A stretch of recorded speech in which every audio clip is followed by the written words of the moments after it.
পবিত্র মাহে রমজান উপলক্ষে প্রতিদিনের বিশেষ আয়োজন তাকওয়া প্রেজেন্স, তাকওয়াই রমজান।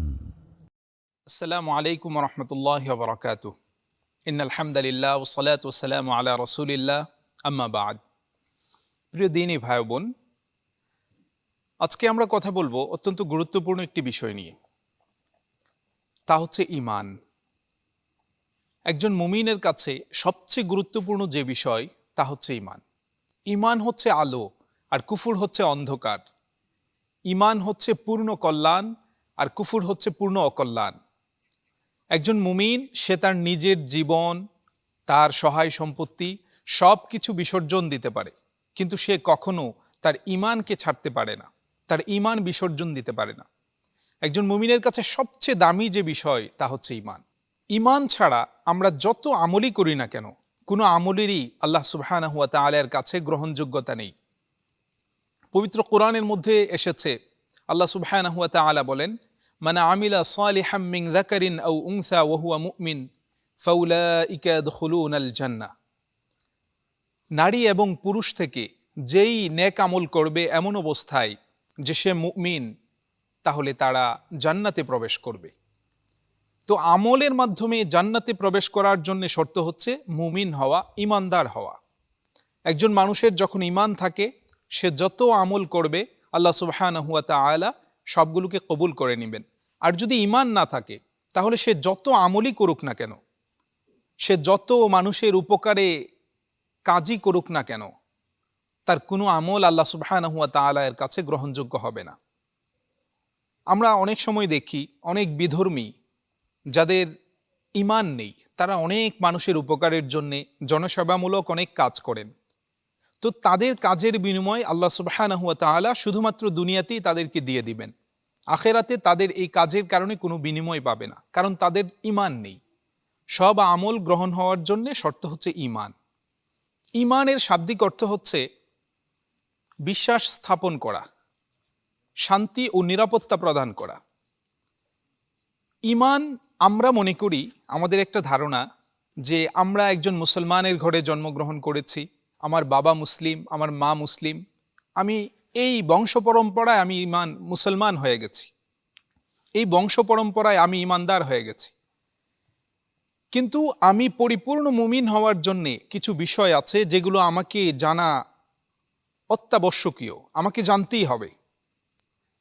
আমরা জানি অতি প্রসিদ্ধ একটি হাদিস বুখারী শরীফের মধ্যে এসেছে, মুসলিম শরীফের মধ্যে এসেছে, যার নাম হচ্ছে হাদিস জিবরাইল। যে জিবরাইল আলাইহিস সালাম রাসূল আরবি সাল্লাল্লাহু আলাইহি ওয়াসাল্লামের কাছে এসে সাহাবাদেরকে শেখানোর জন্যে বিশ্বনবী সাল্লাল্লাহু আলাইহি ওয়াসাল্লামকে প্রশ্ন করেছে যে মাল ঈমান, ঈমান কি?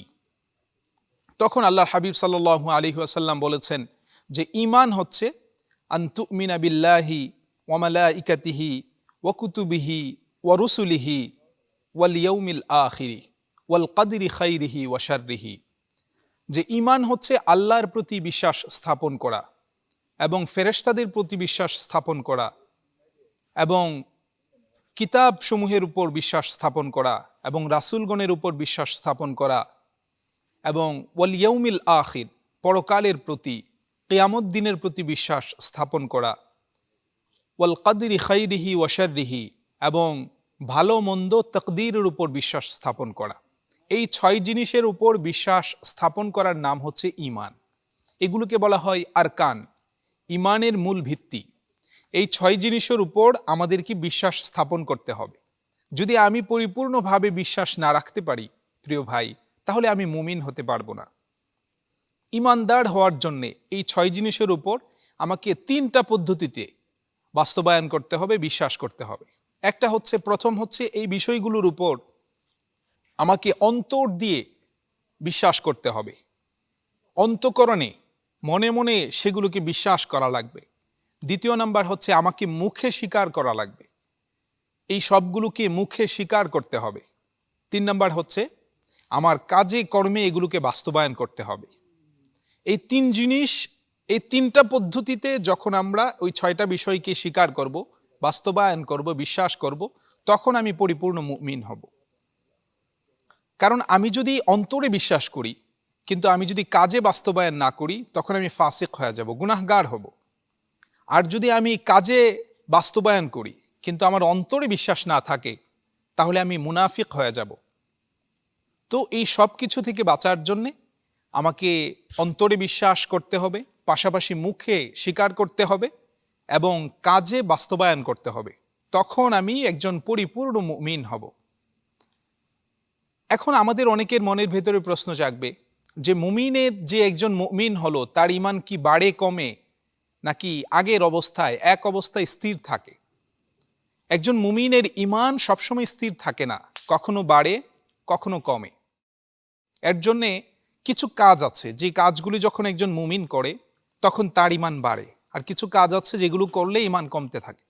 যেমন ঈমান বাড়ার কিছু কাজ হচ্ছে ঈমান নিয়ে আলোচনা করা, নেক সৎ লোক যারা আছে তাদের সাহচর্য লাভ করা এবং নেক আমল অধিক পরিমাণে করতে থাকা। আর ঈমান কমে হচ্ছে কিছু কাজ আছে অধিক পরিমাণে গুনাহের কাজ করা, বেদাত কোনো আমলের মধ্যে লিপ্ত হয়ে যাওয়া, অথবা এরকম গুনাহের কাজ করতে থাকা ইত্যাদির মাধ্যমে মানুষের ঈমান কমতে থাকে। যেমন কিছু কাজের মাধ্যমে ঈমান কমে, গুনাহের কাজে লিপ্ত হওয়া, বিদআতের কাজের মধ্যে লিপ্ত হয়ে যাওয়া যেগুলো সুন্নাহ সম্মত না কিন্তু সুন্নাহ মনে করে করতে থাকা, অথবা কোনো শিরকে জড়িয়ে পড়া। শিরিক দুই ধরনের, একটা হচ্ছে শিরকে আকবার আর একটা হচ্ছে শিরকে আসগার, বড় শিরক অথবা ছোট শিরক। তো এই সব কিছু থেকে যখন আমি বিরত থাকব এবং আমি অধিক পরিমাণে ইবাদত বন্দিগিতে মশগুল হব, ঈমান নিয়ে আলোচনা করব, তখন আমার ঈমান বাড়তে থাকবে।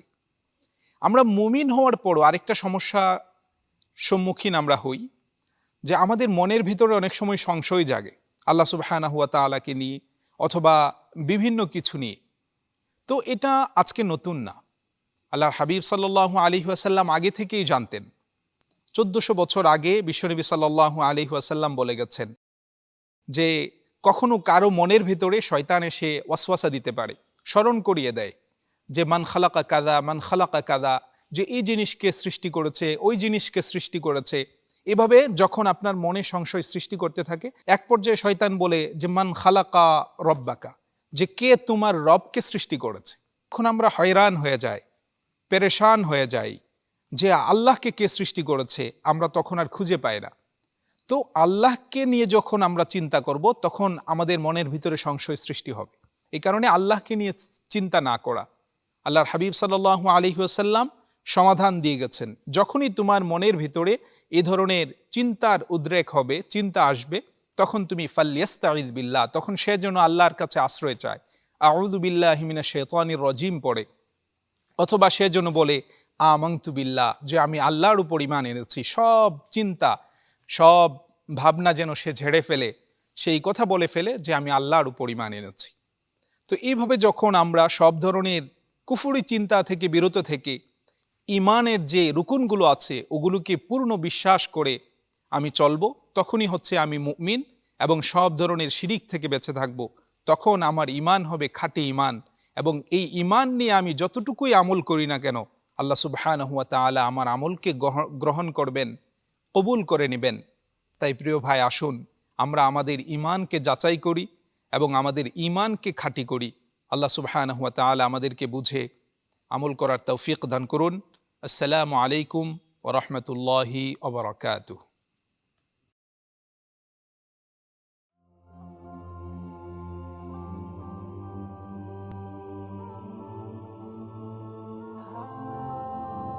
La la la la la la.